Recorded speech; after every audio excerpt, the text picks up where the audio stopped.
Action. Hello and welcome to our podcast. I'm Molly and I'm here with Sydney and Emmanuel.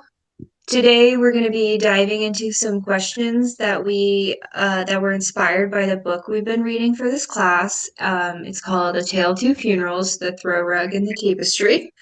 Each of us will have a chance to share our thoughts on these questions, so we can just get started. Okay, so the first question is, imagine you were the owner of the funeral home. After reading the epilogue and the encounter with the family, what would you say to Sam when you return to the funeral home, and what would you say to Grace? So for me, I said that to Sam, I would say that we need to make sure that these families are having an experience they benefit from, and that we, as a team, me and Sam, need to rethink how we go about planning, organizing, and implementing funerals in the future. For Grace, I would tell her she did a wonderful job and talk to her about holding a team meeting where she explains what she does and the process she has for planning funerals. Yeah, I would go along the same lines. For Sam, I would tell him, I'm sorry that your family the funeral didn't really meet their expectations. Um, Shock and denial was a lot of the buzzwords that I kept finding when they talked about the funeral. They wished that it was a more open and inclusive service. They wish they had public visitation. I understand that there's logistical challenges with their emotional state, but we needed to make sure we take their feedback seriously and understand what they needed to heal and create a meaningful funeral. So for moving forward, I would ensure that we listen to the families and consider all the options and make sure we discuss these options. For Grace, the family discussed very differently feel after the funeral. They said it felt like a tapestry of experience and that they were completely blessed by the service. I wanted to make sure that we know how Grace created this and how she listened and was able to piece this together. And again, I think that yeah, she needs to be able to teach us the rest of us how she created this beautiful service for this family. Mm-hmm. How did you feel, Emmanuel? Yeah, I agree with you. I would go over with Sam. My whole thing was listening. I would work on those type of characteristics of listening and empathy. Yep. For That the was my thing because I feel like the lack of listening and empathy led Sam to a death blind behavior. It's true. Once you've been in the business, maybe that's something we really need to be cognizant of. For the next question, we were going to reference how we answered our questions to assignment 3, where we talked about characteristics and skills. What were the characteristics and skills you identified throughout the story of these two characters? Well, from the very beginning of the story, I found that Grace showed a lot of great characteristics and skills. She takes the time before arriving at the family's home to ask John about Carol Williams. Her interaction with Carol's family shows helping characteristics. They're very genuine and empathetic. Grace takes the time to get to know the family through Carol's experiences. From the very beginning, she tries to identify the needs of the family on an emotional level and steps back when she needs to. She is leading by putting the family first. She does this by being very attentive. Sam might have great leading skills, but since we read about both experiences side by side, Sam sounds like a programmed car salesman whose main focus is the final transaction. We see this when he assumes the family wants the same services they did years ago when their father passed. We have to remember that every family and their needs in every case is different. Like people grieve differently. Yeah, I agree with that. For mine, I chose respect. And I think respect is central to how funeral directors interact with families. The family's diverse emotional responses to funerals definitely highlight how important it is to approach each family with dignity, understanding, awareness of their individual needs. Again, Sam's family just felt like they were left in shock and denial after Carol's funeral and wished the service had been more inclusive. Um, while this suggests a gap in the funeral director's approach, it also shows that the family's wishes were not really respected in the planning process. In contrast, Grace's family felt blessed by their mother's service, describing it again as the tapestry, and this reflects a situation where the funeral director completely respected the family's desires and values and completely listened to them.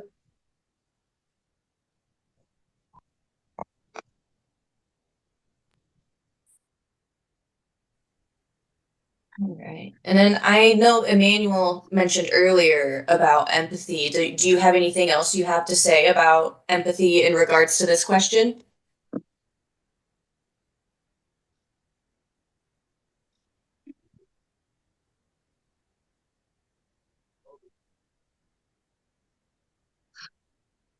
We can come back to that. So we can move on to question 3. I can lead us off here. Now let's reflect on transactional and relational concepts. Can you think of an example where Sam and Grace demonstrated each of these concepts through the story?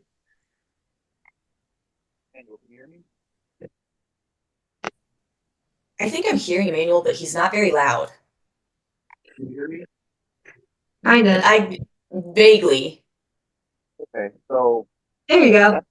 the prior portion, what I was saying was that empathy and kind of listening, because Sam missed a lot of the cues that Grace picked up on, which allowed her to create service.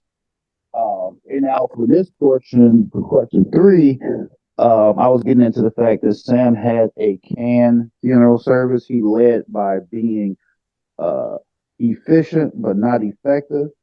And at the end of the service, the family felt as though they didn't have a feeling, to be honest with you. They did not feel, they didn't have a feeling. Whereas in with Grace, it was an effective service, customized service, custom flowers at the service, intermittent customization, and the family felt as though the service was highly valued. And that was very important because initially the family felt as though they didn't need to have a service in the first place. Yeah. Mm-hmm. Yeah. For question 3, we can reflect on the transactional and relational concepts. Can you guys think of examples where Sam and Grace demonstrated these through the story? Well, Sam obviously was very transactional in how he arranged and planned that funeral by, like you've both said, kind of just checking boxes off of a list of how to go about it. And that will always feel very transactional and kind of just like methodical in a way that's not very helpful.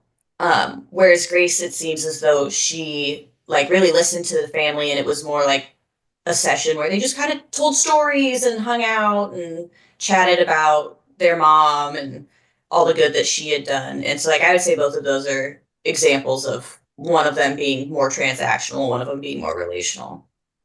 Yeah. Yeah, with Sam's 30 years of experience, he definitely was transactional. His arrangement conference focuses on just a routine and completing things. Assuming was a big deal. He assumed that they wanted the same things as they had done for their father. Um, yeah, he was very task oriented, checked boxes, and it just lacked personalization. It left the family just feeling disconnected and questioning why they were having this service. While Grace, she was definitely relational. She prioritized engaging with the family, understanding their needs, creating a deeply personal experience. Um, Flowers from the mother's garden, service in a meaningful location and a unique ceremony. Grace really helped the family begin their grief journey. She validated their grief in a meaningful way. Her thoughtful and creative approach ensured that the service was not just a task to be completed, but a pivotal step in honoring the loved one and processing the loss of their mom. Yeah, I agree with both of you in that. Um, Next, we decided to each pick a question from the book to answer, and then each of us will kind of expand on it. So my main question was, what little touches do you think made the biggest difference in Grace's version of Carol's Williams funeral. The biggest difference to me was how Grace listened to the family and the story of their mother and the life she had lived. She referenced her own experience with her own mother's funeral, quoting the book that the most important thing I learned from my own mother's funeral, as well as all funerals I've helped plan, is that funerals may be about the person who died, but they're for the people who are still alive. This insight really helped the family feel more comfortable in making good choices that fitted their needs to honor their mom.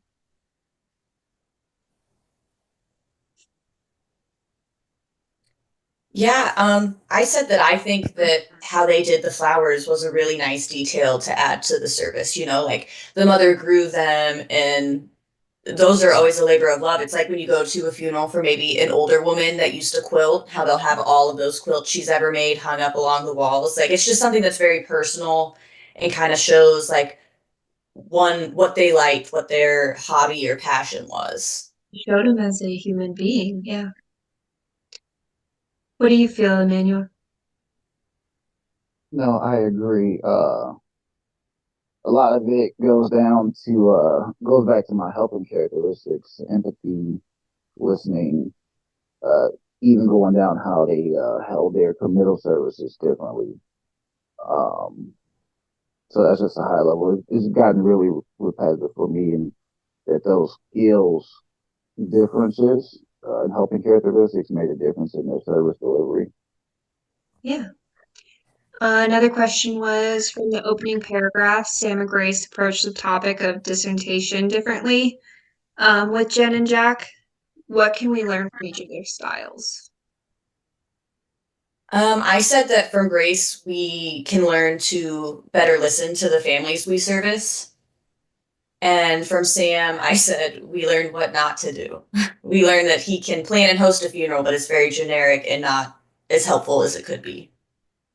Yeah, and I did agree with that. I said there was a very surface level of understanding from Sam versus Grace tried to understand and know the story of Carol and who she was.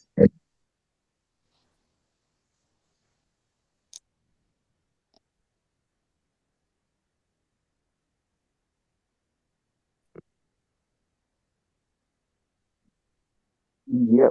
So the next question is, I think, how do Sam and Grace use the subject of the middle ceremony differently, and what can we learn from each of them?